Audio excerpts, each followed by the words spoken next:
즐거운 저녁 식사 마치고 나왔는데, 내 차가 긁혀 있거나 심지어 찌그러져 있다면 기분이 어떨까요? 범인은 이미 사라지고 없고요. 아, 정말 상상만 해도 화가 치미는데요. 자, 오늘은 바로 이 문제. 주차장에서 내 차에 사고가 났을 때 과연 건물주나 주차장 관리자에게 책임을 물을 수 있는지 실제 법원 판례를 통해서 속 시원하게 한번 파헤쳐 보겠습니다. 이 한마디. 바로 오늘 이야기의 주인공인 김철수 씨의 정말 속 터지는 한마디입니다. 맛집 주차장에 차를 세워뒀는데 돌아와 보니 차는 망가져 있고 블랙박스는 하필 그 순간 녹화가 안 됐고 관리자는 자기는 모르는 일이라고 발뺌하고 와, 정말 최악의 상황이죠. 이건 정말 누구에게나 일어날 수 있는 너무 답답한 순간입니다. 자, 그럼 본격적으로 한번 들어가 보죠. 이 문제는 그냥 오늘 운이 없었네 하고 넘어갈 게 아니에요. 법적으로 따져볼 게 분명히 있거든요. 과연 김철수 씨의 이 억울함, 법원에서는 어떻게 판단했을까요? 어쩌면 여러분의 이야기가 될 수도 있는 이 문제, 지금부터 같이 한번 깊게 파고 들어보겠습니다. 김철수 씨 상황을 다시 한번 정리해 볼게요. 식당에 딸린 주차장이었고 따로 관리하는 사람은 없었어요. 그냥 고객 전용이라는 팻말만 믿고 주차를 했는데 돌아와 보니 앞 범퍼랑 헤드라이트가 그냥 박살이 나 있었던 거죠. 전형적인 물피도주, 바로 뺑소니를 당한 겁니다. 이런 진짜 악몽 같은 상황에서 법은 과연 누구의 손을 들어줄까요? 이 모든 문제의 핵심을 꿰뚫는 법적인 질문이 바로 이겁니다.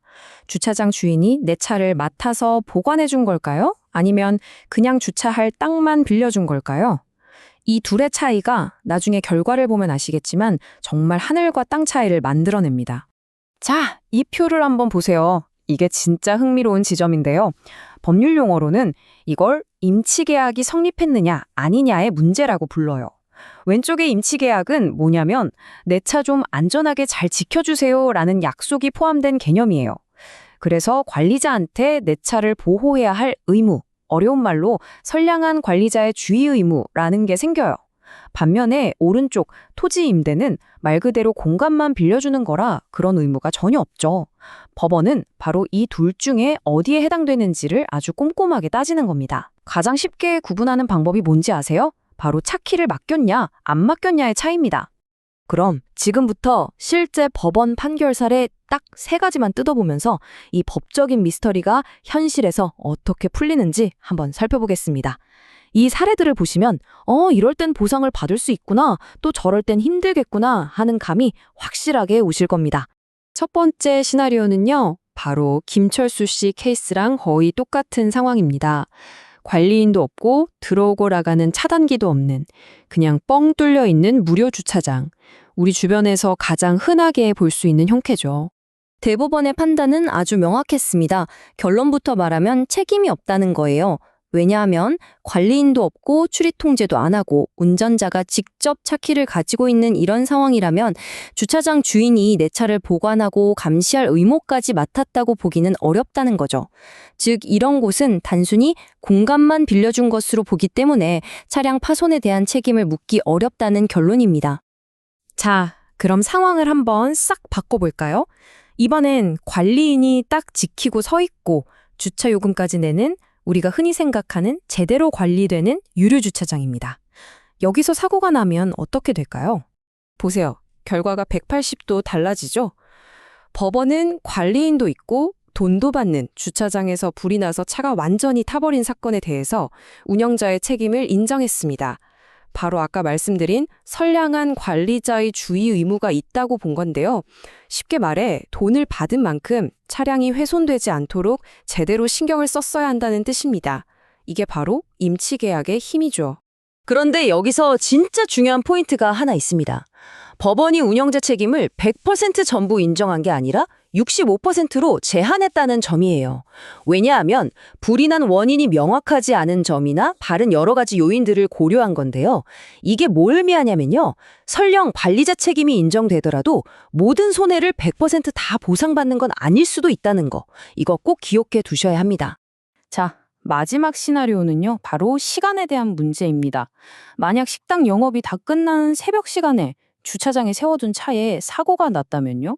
이 경우에도 관리자에게 책임을 물을 수 있을까요? 관리자의 책임 24시간 무한정 계속 되는 걸까요? 대법원은 이 경우에도 운영자 책임이 없다고 판단했습니다. 왜냐? 관리자의 그 주의 의무라는 게 무한정 계속되는 게 아니라 주차장의 공식적인 영업시간 안에서만 유효하다고 본 겁니다. 그러니까 관리인이 퇴근한 이후에 발생한 사고까지 책임지게 하는 건 좀 부당하다. 이렇게 본 거죠. 이것도 상당히 합리적인 판단이죠.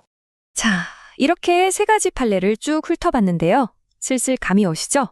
그럼 이제 이 판결들 뒤에 숨어있는 법원의 핵심적인 판단 기준이 뭔지 딱 정리해 드릴게요.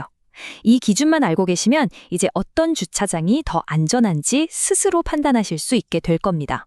핵심은 딱 이 세 가지입니다. 첫째, 열쇠의 위치. 차키를 관리인에게 맡겼다? 그럼 차량 통제권이 넘어간 거니까 임치 계약으로 볼 확률이 아주 높아집니다.